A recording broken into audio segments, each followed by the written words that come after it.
नमस्कार दोस्तों, आज हम चर्चा करेंगे अभाज्य संख्याओं के बारे में। तो जैसा कि हम जानते हैं अभाज्य संख्याएं वे संख्याएं होती है जिनमें स्वयं तथा एक के अलावा किसी तीसरे संख्या का भाग नहीं जाता है। ऐसी सभी संख्याएं अभाज्य संख्याएं कहलाती हैं। और एक अभाज्य संख्या नहीं है क्योंकि इसमें केवल एक का भाग स्वयं का ही जाता है। और दूसरी संख्या का मतलब वे सभी संख्याएं जिनके दो भाजक होते हैं वे सभी अभाज्य संख्याएं अर्थात प्राइम नंबर्स कहलाती है। जैसे 2, 3, 5, 7, 11, 13, 17 ऐसे ही करके आगे हम देख सकते हैं। 2 एक अकेली ऐसी अभाज्य संख्या है जो कि इवन है यानी सम है। एक मात्र ऐसी संख्या जो सम है।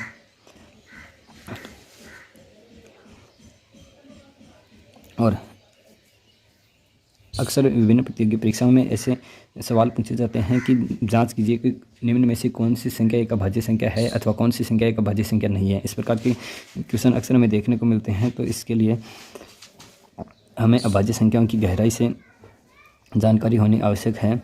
इसके लिए हम कुछ जानकारियाँ देखते हैं कि जो जितने भी अभाज्य संख्याएँ होती हैं उनको 6n+-1 की फॉर्मेट में लिखा जा सकता है।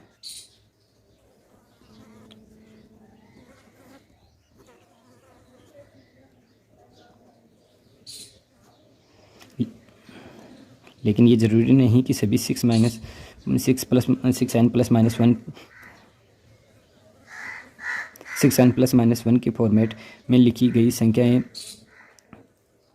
प्राइम नंबर्स होगी। ये कतई आवश्यक नहीं है। जैसे कि हम एक उदाहरण की सहायता से समझते हैं कि 35 है। इसको हम 6 × 6-1 की फॉर्मेट में लिख सकते हैं और इसका मान 35 होगा। लेकिन यह एक अभाज्य संख्या नहीं है।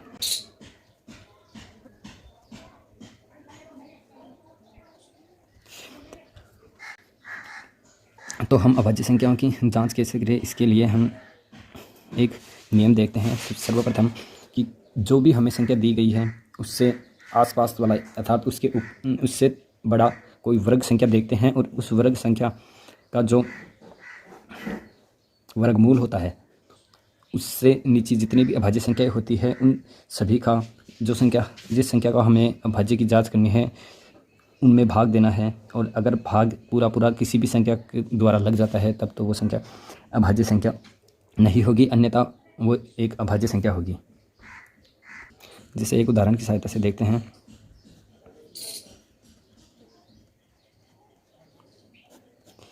एक 103 की जांच करते हैं। क्या 103 एक अभाज्य संख्या है?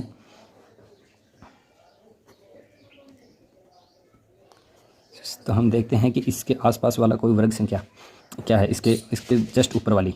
तो इससे ऊपर हम देखते हैं कि 11 का वर्ग आता है 121। तो 121 आता है। तो हम अब देखेंगे कि 11 से जितनी भी छोटी अभाज्य संख्याएं हैं तो 11 से छोटी अभाज्य संख्या क्या हो गई? 1 हो गई, 2, 3, 5, 7, 11। तो ये 4 अभाज्य संख्याएं ऐसी हो गई जो कि 11 से छोटी अभाज्य संख्याएं हैं। इसलिए 11 का तो इसमें भाग लगेगा नहीं, तो ये तो हो जाएगी क्रॉस। और इन सभी का हम भाग लगाकर देखेंगे कि हम देखते हैं कि 103 में 2 का भाग भी नहीं लगता है, 3 का भाग भी नहीं लगता है, 5 का भाग भी नहीं लगता है, 7 का भाग भी नहीं लगता है। अतः 103 एक अभाज्य संख्या है।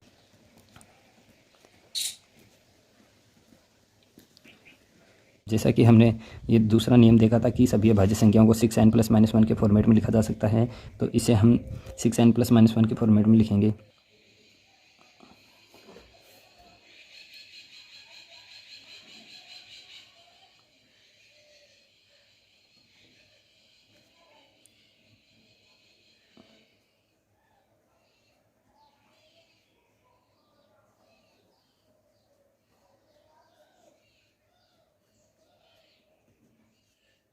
चलिए दोस्तों, अब हम कुछ बातों पर विचार करते हैं।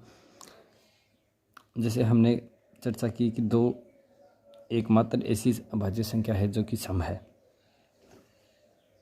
और सभी सम संख्याओं को 6n + -1 की फॉर्मेट में लिखा जा सकता है और एक फॉर्मेट, लेकिन ये आवश्यक नहीं है कि जिन संख्याओं को 6n + -1 की फॉर्मेट में लिखा जाए वे सभी अभाज्य संख्याएं हो।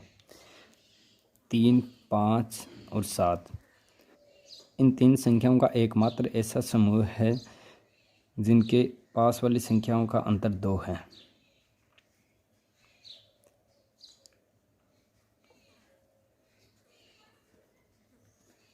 एकमात्र समूह है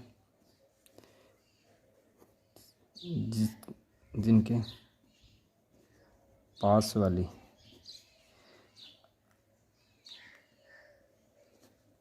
अभाज्य संख्या का अंतर 2 है।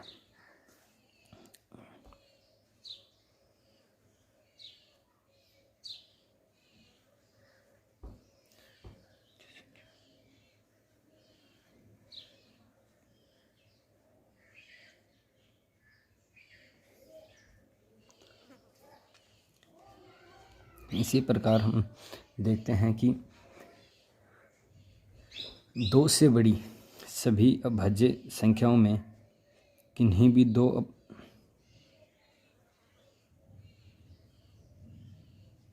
इसी प्रकार हम देखते हैं कि 2 से बड़ी अभाज्य संख्याओं का अंतर सदैव 2 से विभाजित होता है, क्योंकि 2 से बड़ी अभाज्य संख्याएं हम कोई भी ले सकते हैं, जैसे 5 और 7,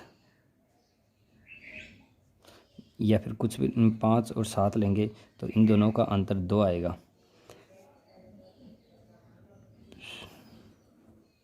जो कि 2 से पूर्णतः विभाजित होगा। इसी प्रकार हम और एग्जांपल ले, जैसे 17 और 5 ले लें। इन दोनों का अंतर होगा 12, जो कि 2 से विभाजित होगा। इसी प्रकार आप चाहे कोई भी संख्या ले सकते हैं, जैसे अभी हमने देखा कि 103